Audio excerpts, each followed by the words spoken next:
한때 무대를 꿈꾸던 한 여인이 있었습니다. 그러나 그녀는 세상의 박수보다 단 한 사람의 미소를 택했습니다. 파리에서 서울까지 1만 킬로미터의 여정. 그 끝에서 그녀는 잊고 있던 꿈과 마주하게 됩니다.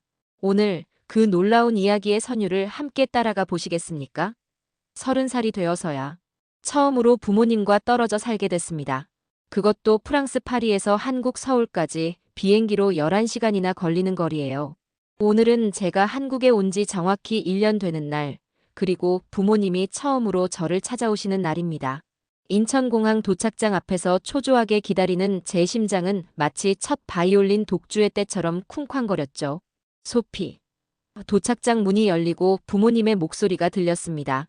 아버지는 언제나처럼 단정한 모습이셨고, 어머니는 한국에 맞춰 화려한 스카프를 두르셨어요. 마침내 우리 딸이 있는 나라에 왔구나. 이게 얼마만이냐?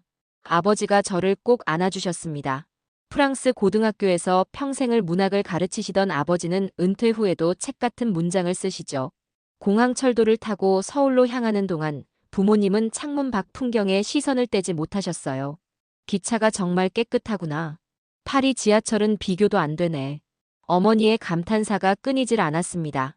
지하철에 탄 승객들이 자연스럽게 노약자에게 자리를 양보하는 모습을 보고 아버지는 감동하신 눈치였어요. 이 도시는 질서가 있네. 사람들 얼굴에 여유가 느껴진다. 아버지의 말씀에 저도 고개를 끄덕였습니다. 제가 처음 한국에 왔을 때도 같은 생각을 했으니까요. 명동 근처 호텔에 도착해 짐을 풀고 저녁을 먹기 위해 나갔습니다. 거리는 화려한 간판과 분주히 오가는 사람들로 가득했어요. 이렇게 밤늦게도 사람들이 많다니 활기가 넘치는구나. 어머니가 놀라워하셨죠. 한국에서의 첫 식사로 제가 좋아하는 삼겹살집을 선택했습니다. 처음 보는 고기 굽는 방식에 부모님은 호기심 가득한 눈으로 지켜보셨어요. 이런 식당은 파리에 없지. 직접 요리하는 재미가 있구나. 아버지의 말씀에 주변 테이블의 한국인들이 미소 지었습니다. 식사를 마치고 호텔로 돌아가는 길, 우연히 거리 공연을 하는 젊은이들을 만났어요. 케이팝 노래에 맞춰 춤을 추는 모습에 부모님은 발걸음을 멈추셨습니다. 한국 문화가 이렇게 활기차다니 놀랍구나. 어머니의 말씀에 저도 동의했죠. 호텔에 도착해 내일 일정을 설명하는데 부모님의 눈에는 피곤함보다 호기심이 더 커 보였습니다. 내일은 제가 일하는 병원에 가볼 거예요. 한국의 의료 시스템이 얼마나 효율적인지 보게 될 거예요. 말씀드리자 두 분 모두 기대에 찬 표정을 지으셨습니다. 침대에 누워 오늘 하루를 되돌아보니 부모님이 한국을 좋아하시는 것 같아 안도감이 들었어요. 하지만 가슴 한편에는 작은 불안함도 있었습니다.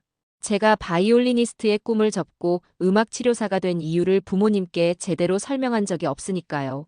서울에서의 이 일주일이 모든 것을 바꿀 거라는 예감은 그때까지만 해도 없었습니다. 아침 일찍 일어나 부모님과 함께 남산 서울타워로 향했습니다. 서울의 아침 공기는 파리와는 달리 상쾌하고 활기찼어요. 케이블카를 타고 올라가면서 어머니는 창문 밖으로 보이는 서울의 풍경에 감탄하셨죠. 도시 전체가 산으로 둘러싸여 있다니 이런 경관은 처음이야. 정상에 도착해 서울의 파노라마 전경을 바라보는 부모님의 눈빛은 마치 어린아이처럼 반짝였습니다. 아버지는 쉴 새 없이 사진을 찍으셨고 어머니는 망원경으로 도시 구석구석을 살펴보셨어요. 저기가 제가 일하는 병원이에요. 손가락으로 가리키자 두 분 모두 놀라워하셨습니다. 그렇게 현대적인 건물이구나. 우리 딸이 멋진 곳에서 일하고 있네. 아버지의 말씀에 가슴이 뭉클했어요. 점심으로는 한식 뷔페를 선택했습니다. 다양한 반찬들과 김치, 찌개 등을 처음 접하신 부모님은 호기심 어린 눈빛으로 한 가지씩 맛보셨죠. 특히 김치를 처음 드시고 어머니가 보인 반응은 잊을 수 없습니다. 이건 정말 특별한 맛이구나. 매콤하면서도 상큼하고. 어떻게 이런 맛을 낼 수 있지? 어머니의 질문에 웃으며 대답했어요.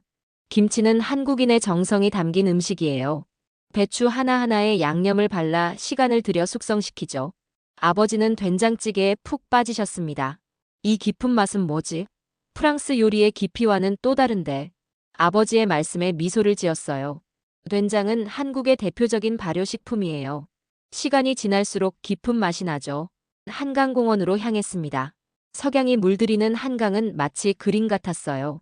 강변을 따라 산책하며 어머니는 이야기했습니다. 이 도시는 에너지가 넘치면서도 평화롭구나. 왜 내가 여기에 머물고 싶어 하는지 조금 이해가 될 것 같아. 어둠이 내리자 반포대교의 분수쇼가 시작됐어요. 화려한 물줄기와 음악, 빛의 조화에 부모님은 말을 잊으셨습니다. 그 순간 문득 생각했죠. 내가 바이올린을 연주하던 그 시절의 감정이 이런 거였을까? 치맥을 즐기며 한강의 야경을 배경으로 이야기를 나눴습니다. 한국 음식은 단순히 맛뿐만 아니라 정성이 느껴져. 어머니의 말씀이 가슴에 와닿았어요. 그래요. 한국에서는 모든 것에 정성이라는 가치가 담겨 있어요. 제가 음악 치료를 하면서도 가장 중요하게 생각하는 부분이죠. 아버지가 문득 물으셨습니다. 내가 바이올린을 그만둔 진짜 이유, 여기서라면 이야기해 줄 수 있겠니? 갑작스러운 질문에 잠시 말문이 막혔어요. 하지만 서울의 밤하늘 아래서는 모든 비밀을 털어놓을 수 있을 것 같았습니다.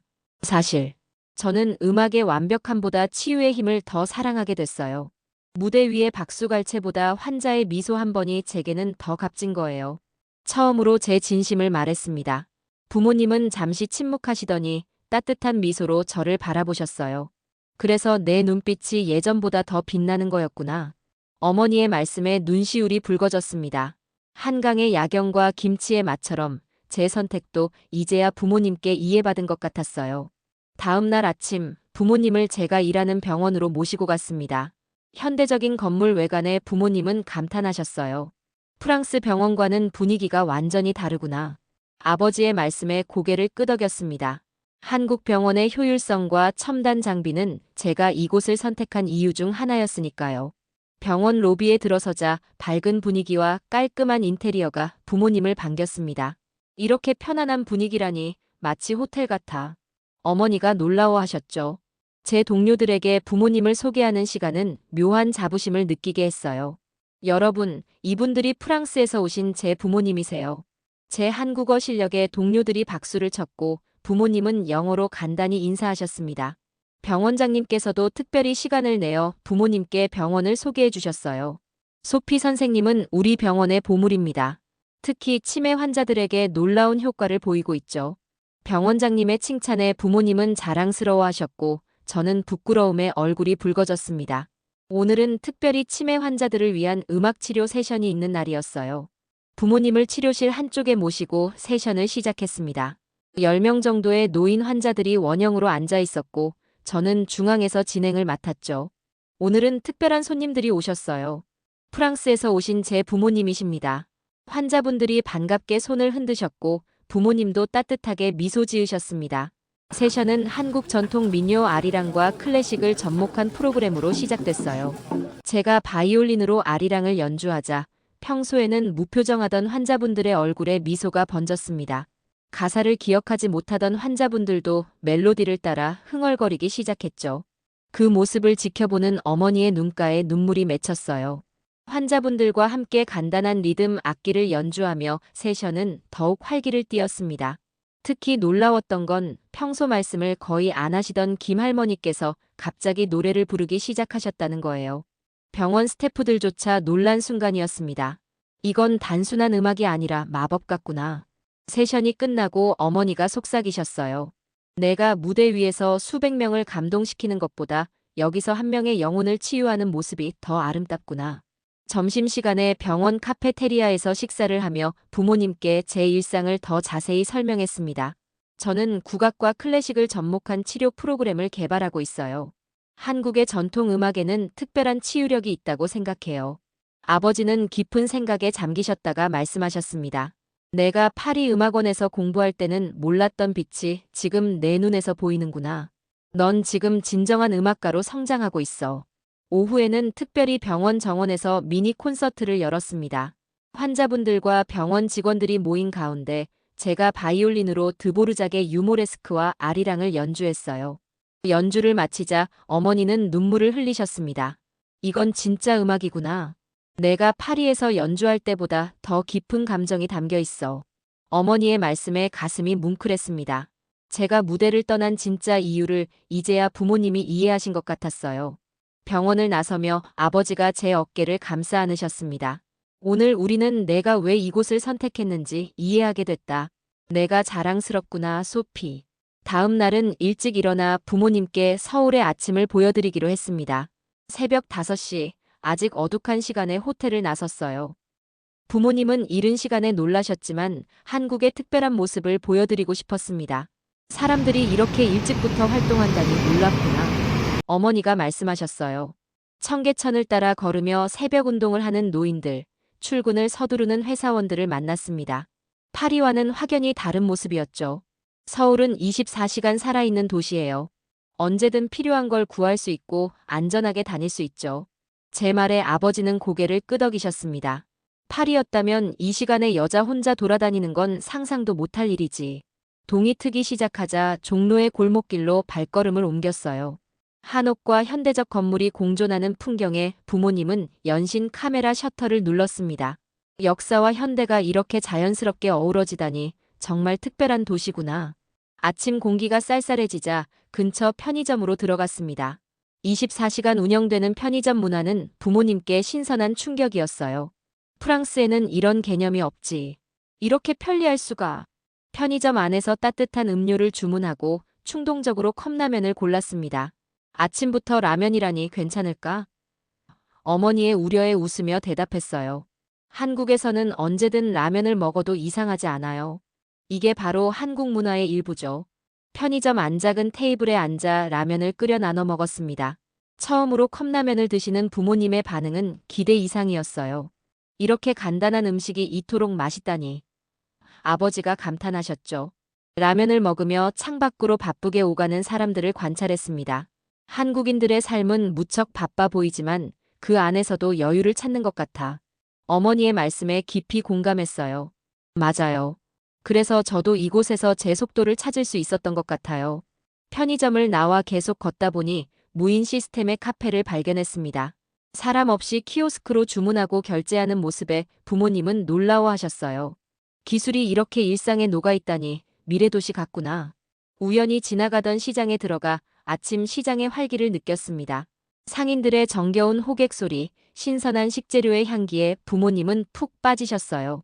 이런 전통시장은 파리에서도 점점 사라지고 있는데 여기선 아직 살아있구나.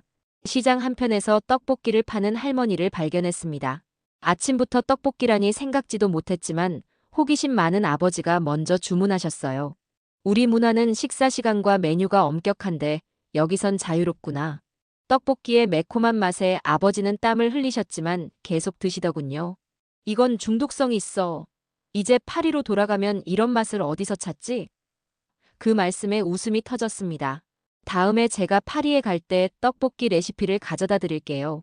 서울의 아침을 경험하며 부모님은 한국인의 일상을 조금 더 이해하게 된 것 같았습니다. 이제 내가 왜 이곳을 사랑하는지 조금씩 알 것 같아. 어머니의 말씀에 가슴이 따뜻해졌어요. 서울은 제게 제2의 고향이 되어가고 있었으니까요. 오후에 어머니가 갑자기 복통을 호소하셨습니다. 아마도 익숙하지 않은 한국 음식 때문인 것 같았어요. 걱정되는 마음에 바로 제가 일하는 병원으로 모시고 갔습니다. 응급실은 아니었지만 외래 진료를 받기로 했죠. 괜찮아, 소피. 그냥 약국에서 약을 사면 되지 않을까? 어머니가 말씀하셨지만 통증이 심해 보여 병원 진료를 고집했어요. 프랑스였다면 당일 진료는 꿈도 못 꿨을 테니까요. 접수대에서 외국인 환자라고 말하자 즉시 영어가 가능한 간호사가 안내해 주었습니다. 30분 정도 기다리시면 진료 가능합니다. 부모님은 놀라워하셨어요. 파리에서는 최소 3시간은 기다려야 한다고. 아버지가 감탄하셨죠. 대기실은 깔끔했고 디지털 시스템으로 진료 순서를 알려주었습니다. 이렇게 체계적이라니 정말 놀랍구나. 어머니도 통증에도 불구하고 병원 시스템에 감탄하셨어요. 정확히 30분 후 어머니의 이름이 호명되었습니다. 진료실에 함께 들어가 통역을 도왔어요. 김 교수님은 꼼꼼하게 상태를 체크하시고 영어로 설명해 주셨습니다. 소화불량과 경미한 장염이 의심됩니다.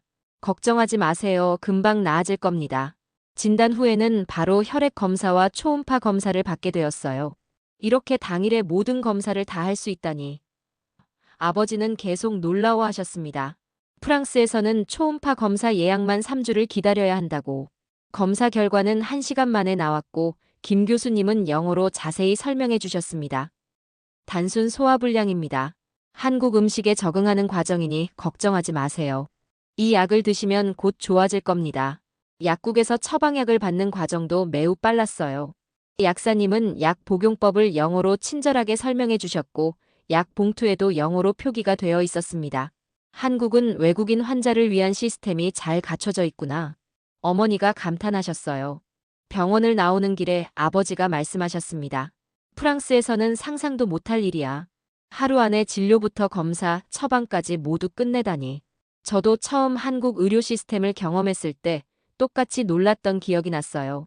호텔로 돌아와 어머니가 쉬는 동안 아버지와 저는 호텔 카페에서 이야기를 나눴습니다. 한국의 의료 시스템은 정말 효율적이구나. 내가 여기서 일하는 걸 보니 자랑스럽다. 아버지의 말씀에 가슴이 뭉클했어요. 처음에는 저도 적응하기 힘들었어요. 하지만 이곳의 시스템과 사람들의 따뜻함이 저를 편안하게 해주었죠. 제 말에 아버지는 깊이 공감하시는 듯 했습니다. 저녁에 어머니의 상태가 호전되어 함께 가벼운 식사를 했습니다. 약이 정말 효과가 좋구나. 이미 훨씬 나아졌어. 어머니가 기뻐하셨어요. 한국 의료 시스템의 효율성을 직접 경험하니 더욱 신뢰가 생기신 모양이었습니다. 내일은 어디를 가볼까요? 제가 물었고 부모님은 서로 눈빛을 교환하셨습니다. 사실 우리가 가보고 싶은 곳이 있단다. 아버지가 미소 지으며 말씀하셨어요. 그때까지만 해도 저는 그곳이 제 인생을 완전히 바꿔놓을 장소가 될 줄은 몰랐습니다. 아침, 부모님은 저에게 서울예술센터로 가자고 제안하셨습니다. 왜 갑자기 그곳에 가고 싶으신 거예요? 의아해하며 물었죠. 아버지는 신문을 보여주셨어요. 오늘 특별한 클래식 공연이 있다더구나. 함께 보면 좋을 것 같아서. 예술센터로 향하는 택시 안에서 묘한 긴장감이 느껴졌습니다. 부모님은 평소보다 조용하셨고 서로 의미심장한 눈빛을 주고받으셨어요. 무언가 계획이 있으신 것 같았지만 저는 그저 오랜만에 클래식 공연을 볼 생각에 설레었습니다. 예술센터 로비에 도착하자 사람들로 북적였어요. 오늘은 젊은 음악가들의 쇼케이스 공연이 있는 날이었습니다. 로비 한쪽에서 누군가 바이올린을 연주하고 있었죠. 그 소리에 저는 걸음을 멈췄습니다. 이 곡은 말을 잇지 못했어요. 제가 어릴 적 가장 좋아했던 차이콥스키의 애수의 세레나데였습니다. 그런데 연주 스타일이 너무나 익숙했어요. 마치 제가 바이올린을 처음 배웠을 때 들었던 그 연주처럼. 연주자를 보기 위해 발걸음을 옮겼습니다. 사람들 사이로 검은 머리의 아시아 여성이 보였어요.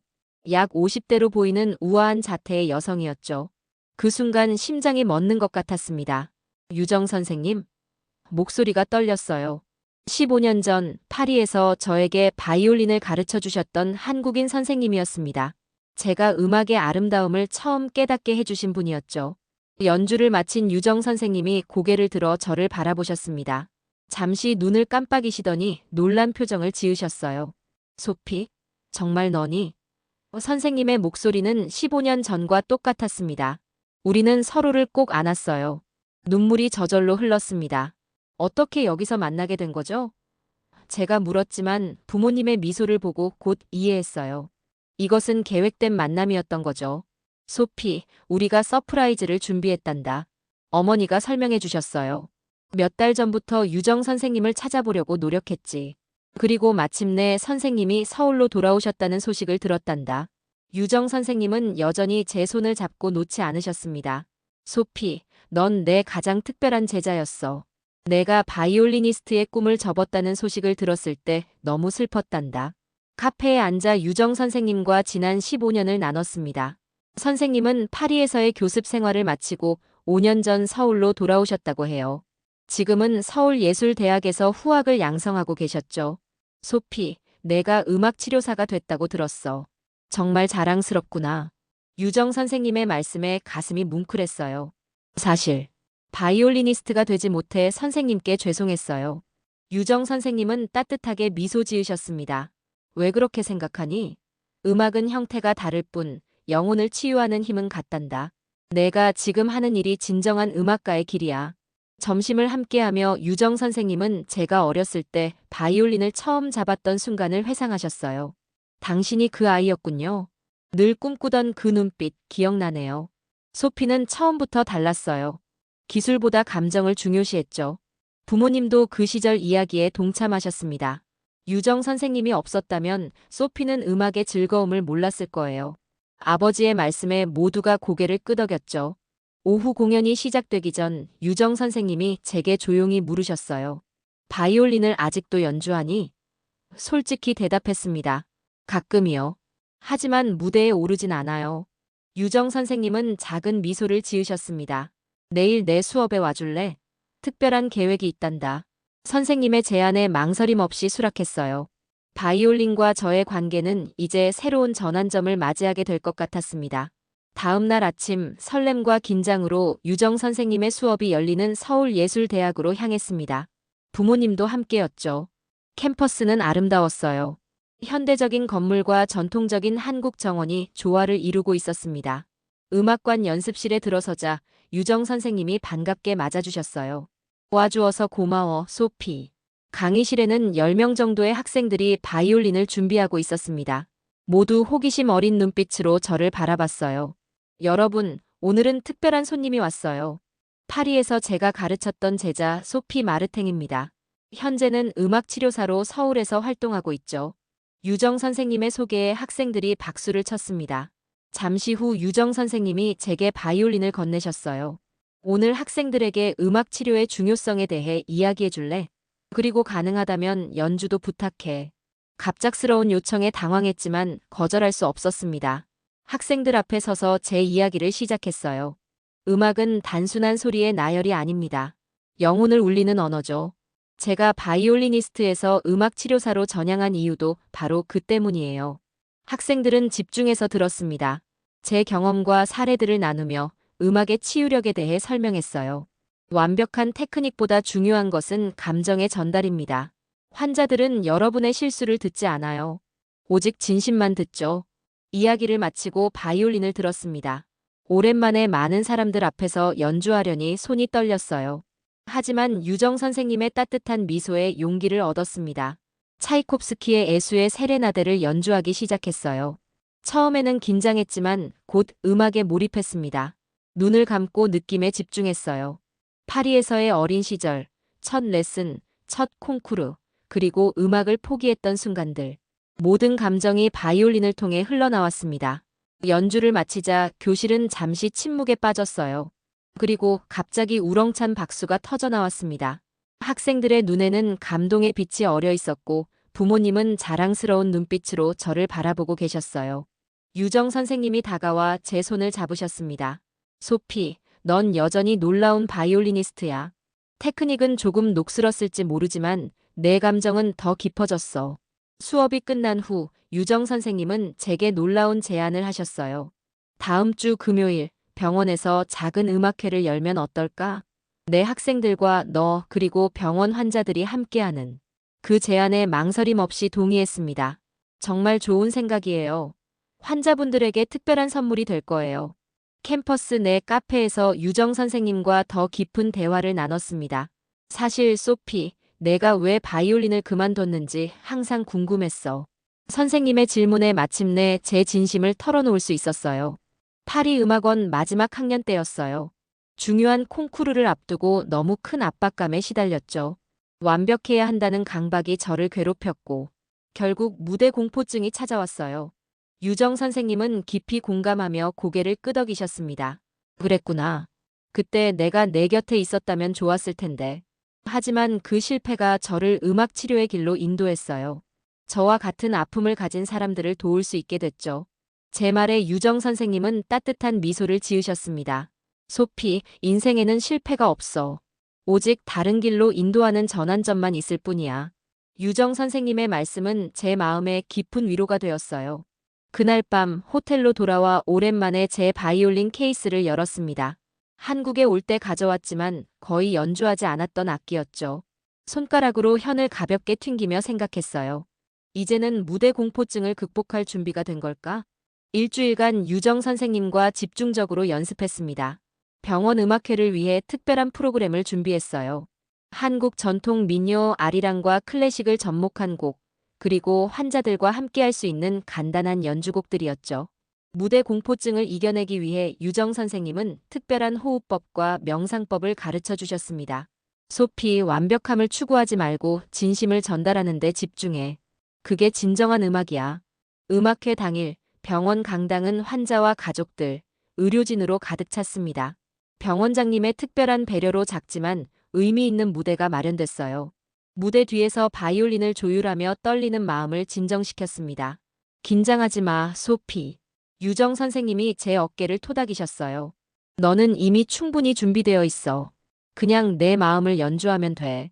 무대에 오르자 환자분들의 기대에 찬 눈빛이 보였습니다. 특히 제가 음악 치료를 해드렸던 치매 환자분들이 앞줄에 앉아 계셨어요. 부모님은 자랑스러운 표정으로 저를 바라보고 계셨습니다. 심호흡을 한 후 바이올린을 들었습니다. 첫 곡은 비발디의 사계중 봄이었어요. 활을 현에 대는 순간 이상하게도 모든 불안이 사라졌습니다. 15년 전 처음 바이올린을 잡았을 때의 순수한 기쁨이 되살아났어요. 연주를 이어가며 관객들의 표정을 살폈습니다. 환자분들의 얼굴에 미소가 번지고 어떤 분들은 눈물을 흘리기도 하셨어요. 음악이 그분들의 마음에 닿고 있다는 것을 느낄 수 있었습니다. 두 번째 곡은 아리랑 변주곡이었어요. 유정 선생님의 학생들과 함께 연주했죠.